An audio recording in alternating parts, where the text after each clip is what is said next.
कैलासाचलकन्दरालयकरी गौरी उमाशङ्करी कौमारी निगमार्थगोचरकरी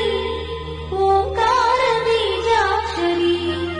मोक्षद्वारकवाटपाटनकरी काशीपुराधीश्वरी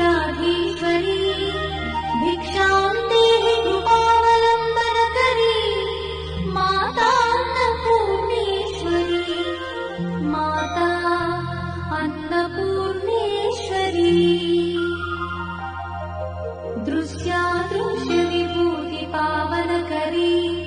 ब्रह्माण्ड भाण्डोदरी लीला